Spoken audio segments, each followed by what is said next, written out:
খবর শুনছেন Barak news TV থেকে। প্রথমেই হেডলাইন্স। চুরাইবাড়িতে অনলাইন সামগ্রী বোঝাই লরি থেকে কাফ সিরাপ বাজেয়াপ্ত, আটক 2। জঙ্গলে টেনে নিয়ে গিয়ে আদিবাসী নাবালিকাকে গণধর্ষণ, ঝাড়খণ্ডীয় চাঞ্চল্য। বাংলার মানুষের সঙ্গে প্রতারণা, আসন পুনর্বিন্যাস আটকানোয় তৃণমূলকে তোপ মোদির। একেবারে 60%। বাংলা ও তামিলনাড়ুর ভোটের মুখে ডিএ নিয়ে বড় ঘোষণা কেন্দ্রের। ভারতীয় তেলবাহী জাহাজ লক্ষ্য করে গুলি, ইরানের রাষ্ট্রদূতকে ডেকে জোরালো প্রতিবাদ ভারতের। বিস্তারিত খবরে যাওয়ার আগে অনুরোধ, ভিডিওটি লাইক করে চ্যানেলটি সাবস্ক্রাইব করে রাখুন। এবার আসছি বিস্তারিত সংবাদে। পুলিশের চোখে ফাঁকি দিতে অনলাইন সামগ্রী বোঝাই লরি দিয়ে কফ সিরাপ পাচার করতে চাইলে ব্যর্থ হলো চক্র। অসম ত্রিপুরা সীমান্তবর্তী চুরাইবাড়ি এলাকায় ধরা পড়ল। শনিবার গোপন সূত্রের ভিত্তিতে অভিযান চালিয়ে বাজারিছড়া থানাধীন চুরাইবাড়ি ওয়াচপোস্টের পুলিশ অভিযান চালিয়ে অনলাইন সামগ্রী বোঝাই লরি থেকে বিপুল পরিমাণ নিষিদ্ধ কফ সিরাপ বাজেয়াপ্ত করতে সক্ষম হয়। একই সঙ্গে অবৈধ কারবারের সঙ্গে জড়িত থাকার অভিযোগে 2 ব্যক্তিকে আটক করা হয়েছে। পুলিশ সূত্রে জানা গেছে, অনলাইন সামগ্রীর আড়ালে কোটি টাকা নেশার কারবার। বাজারিছড়া চুরাইবাড়ি ওয়াচপোস্টে 3600 বোতল নিষিদ্ধ কফ সিরাপ উদ্ধার সহ আটক করা হয়েছে 2 পাচারকারীকে।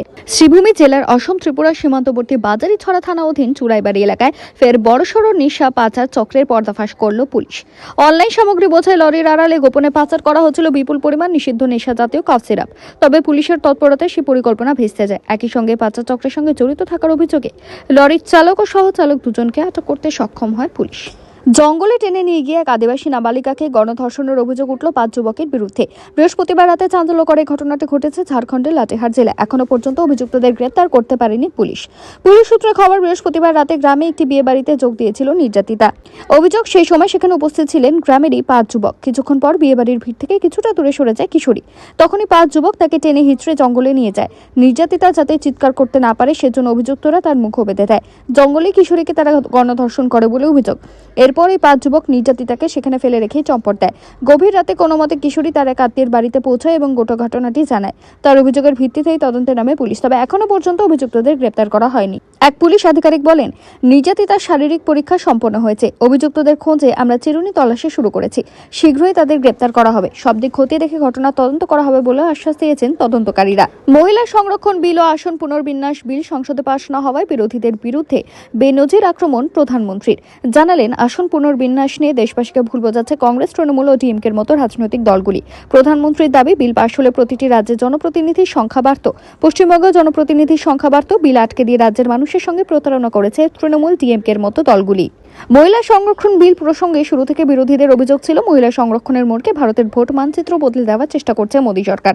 সেই প্রসঙ্গে প্রধানমন্ত্রী বলেন, আসন পুনর্বিন্যাস নিয়ে লাগাতার মিথ্যা অভিযোগ ছড়ানো হচ্ছে।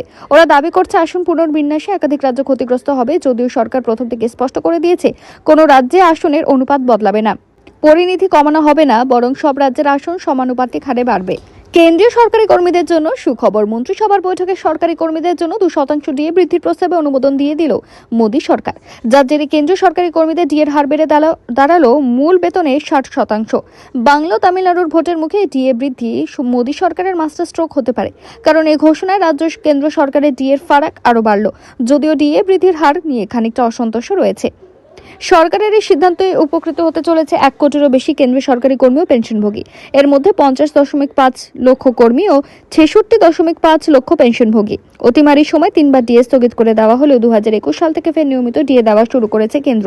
গত কয়েক বছরে সেটা নিয়মিত বাড়ছেও। এর আগে 2024 সালের জুলাইয়ে 3% ডিএ বাড়িয়েছিল কেন্দ্র। ফলে 50 থেকে তা বেড়ে হয়েছিল 53%। গত বছর জুলাই মাসে আরও 2% মহার্ঘ ভাতা বাড়ায় মোদী সরকার। তাতে মোট ডিএ বেড়ে হয় 55%। হরমুজ প্রণালীতে ভারতীয় তেলবাহী জাহাজ লক্ষ্য করে ইরানি নৌসেনার গুলিবর্ষণের ঘটনায় কড়া প্রতিক্রিয়া দিল ভারত। দিল্লিতে দায়িত্বপ্রাপ্ত ইরানের রাষ্ট্রদূত মোহাম্মদ ফাথালিকে শনিবার বিকেলে পররাষ্ট্র মন্ত্রকে ডেকে পাঠান বিদেশ সচিব বিক্রম মিস্ত্রি। ভারতের তরফে ইরানি রাষ্ট্রদূতকে বলা হয়, এই ঘটনাকে নয়াদিল্লি মোটেই সহজভাবে নিচ্ছে না। ভারতীয় পতাকাবাহী জাহাজের উপর গুলিবর্ষণের ঘটনার কোনো আপাত যুক্তিগ্রাহ্য নেই বলেই নয়াদিল্লির তরফে ইরানি রাষ্ট্রদূতকে জানানো হয়েছে। নয়াদিল্লির দাবি, হরমুজ দিয়ে 2টি ভারতীয় জাহাজ যাওয়ার কথা আগাম ইরানি কর্তৃপক্ষকে জানানো হয়েছিল। পরে বিদেশ মন্ত্রকের মুখপাত্র রণধীর জয়সওয়াল এক বিবৃতিতে বলেন, ইরানের সঙ্গে ভারতের বোঝাপড়া অনুসারে বাণিজ্যিক জাহাজ চলাচল করছিল। তা সত্ত্বেও কেন ভারতীয় পতাকাবাহী জাহাজের উপর ইরানি সেনা গুলি চালিয়েছে, ভারত তার জবাব চায়। বিদেশ সচিব ইরানের রাষ্ট্রদূতকে বলে, তিনি যেন ভারতের উদ্বেগের কথা তেহরান কর্তৃপক্ষকে জানিয়ে দেন। প্রসঙ্গত, ইরাক থেকে 20 লাখ ব্যারেল জ্বালানি তেল নিয়ে হরমুজ প্রণালী পেরোনোর সময় ইরানের নৌসেনার আক্রমণের মুখে পড়েছে একটি ভারতীয় জাহাজ।